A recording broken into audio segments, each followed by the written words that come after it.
You've probably never heard of Louis Gourdain, the man who scammed the equivalent of nearly $2 billion with a fake lottery, threatened to build his own prison just to lock himself inside, demanded only raw meat in custody, and then escaped from an insane asylum before fleeing overseas.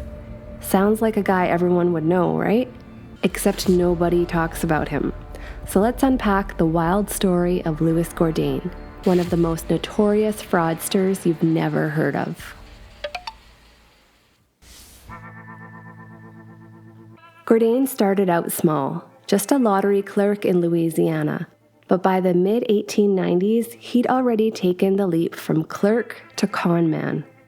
His first big run-in with the law came in 1895. He got caught using the U.S. mail to run a lottery scam, basically a mail order fraud. The sentence, a $500 fine and 60 days in jail. For most people, that would have been a wake-up call. For Gourdain, it was just round one. That same year, he saw an opportunity. The official Louisiana lottery had just shut down. Before the news spread, Gourdain began printing fake tickets and mailing them across the country. In just a few months, he raked in somewhere between $350,000 and $600,000, and of course, he never paid out a single prize. But fake lottery tickets weren't enough. By October, headlines were tying him to something bolder: blackmail. He got word of a corrupt politician named Mr. DeForge, who was recently convicted of taking bribes. Before sentencing, Gourdain approached him with an offer. He claimed he had connections with a detective and a lawyer who could keep DeForge out of prison for the right price. The cost? $10,000. DeForge only handed over $5,000, but surprise, no pardon ever came.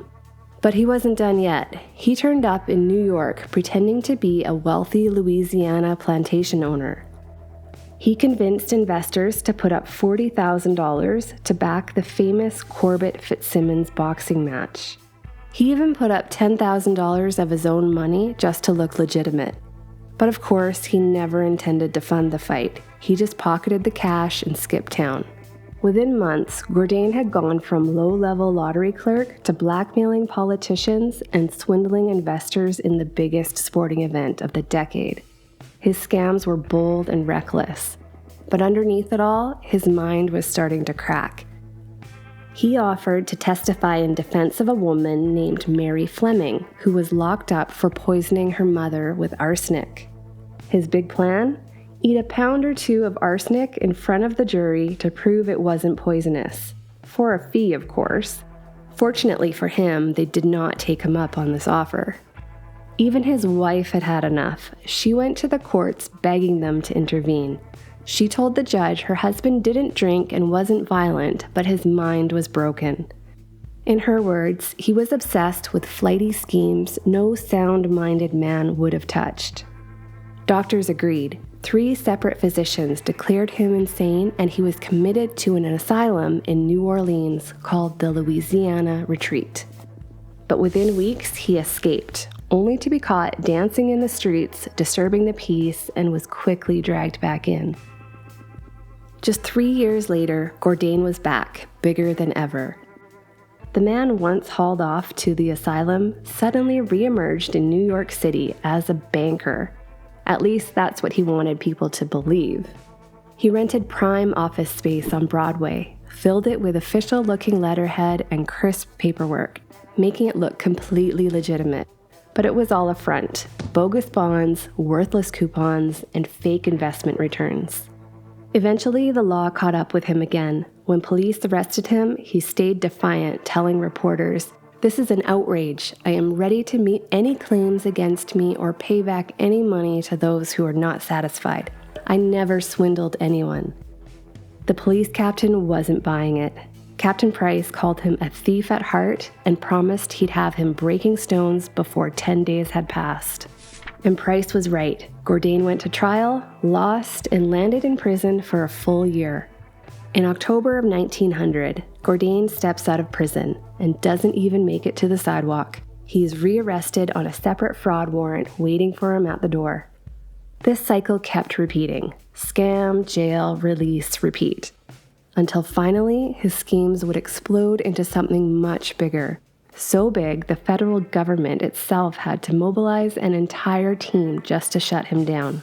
By the summer of 1904, Gourdain was orchestrating cons so massive they were pulling in hundreds of thousands of dollars per year. Him, his wife, and son were living it up in luxury in Chicago.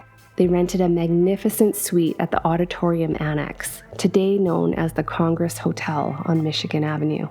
The interior boasted lavish ballrooms, crystal chandeliers, and ornate detailing everywhere you looked.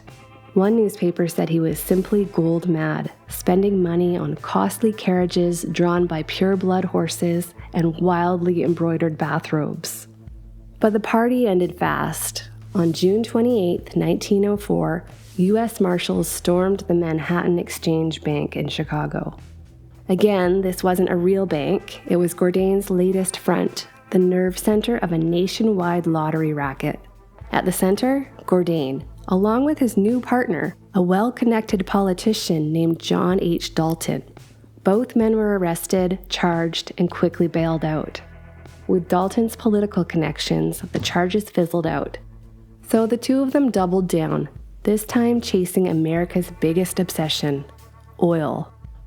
Through yet another fake front called the Louisiana State Loan and Trust Company, they started selling options on swampland, thousands of acres of boggy, mosquito-ridden sludge, promoted as future oil fields.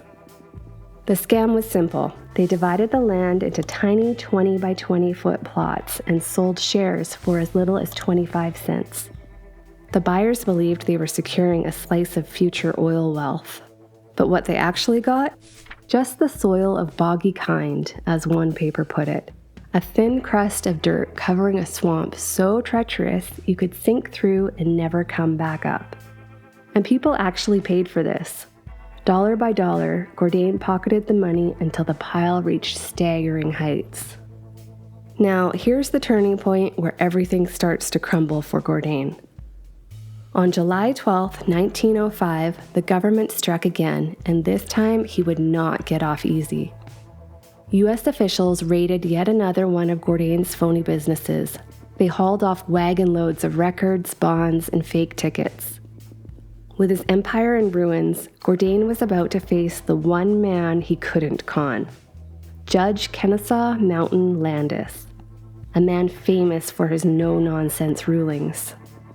The case against Gourdain was strong, but he refused lawyers. He insisted on defending himself. He paced the courtroom, argued with witnesses, and tried to sway the jury with the same charisma he once used to swindle millions. Then he delivered a speech that left everyone stunned. He declared, "I regard my honor as the dearest thing in my life. If I have lost my honor, I demand the severest sentence." And then, in his words, wipe the entire Gourdain family from the face of the earth. The courtroom fell silent. Jurors stared at the floor. Even reporters didn't quite know what to make of it. Did he just threaten to destroy himself and his entire family? The next day, the verdict came back. Guilty. Judge Landis gave him exactly what he asked for, 4.5 years in Joliet and a $1,500 fine. And bizarrely, Gourdain seemed happy. After his conviction, his lawyers posted bond while he awaited for his appeal. But he flat out refused to sign it. To him, walking free was dishonorable. The only problem? His wife. She showed up at the jail in tears, begging him to accept bond. At one point, she even pleaded that they could end it all together if he just signed it. For nearly an hour, they argued. Finally, he gave in. Not because he wanted out, but because he couldn't say no to her. So, against his will, Gourdain was released from Cook County Jail on $10,000 bond, only to march straight over to Joliet Penitentiary and demand they lock him up. The guards laughed and turned him away. When that failed, he told reporters he'd build his own prison, a full-scale replica of Joliet, complete with real cells, a warden, and guards. He swore he'd serve every day of his 4.5-year sentence. And he wasn't joking. Within weeks, he had hired an architect named Frederick Lindquist to draft the plans for the jail he was going to build. I found this notice in the American Architect and Building News publication from September 8, 1906. It states, "Architect Frederick Lindquist is preparing plans for a private prison to be built here for the occupancy of Louis Gourdain and attendants. It will be 3 stories, 30 by 60 feet of fireproof construction and cost $100,000. Newspapers even reported that Gourdain was holding a groundbreaking ceremony for his jail. From the outside, it would look just like a fortress. Inside, it would have living rooms, dining rooms, and even workshops where he claimed he'd do hard labor, making shirts, shoes, and brushes, just like a real inmate. But it was all a sham. Gourdain was completely out of money, and the architect was now suing him for non-payment. Finally, in April 1907, his appeal was denied. Gourdain got what he'd been pushing for all along, a real sentence at Joliet. But his time there was short-lived. Within weeks, federal marshals transferred him to the newly built penitentiary in Atlanta, Georgia. And there is where his mind finally broke. He ranted at guards, demanding only raw meat. "I want my meats raw, do you understand?" he shouted. Doctors said his mind had crumbled completely, obliterating every spark of reason. He was declared insane and shipped to the Washington Asylum for the Insane.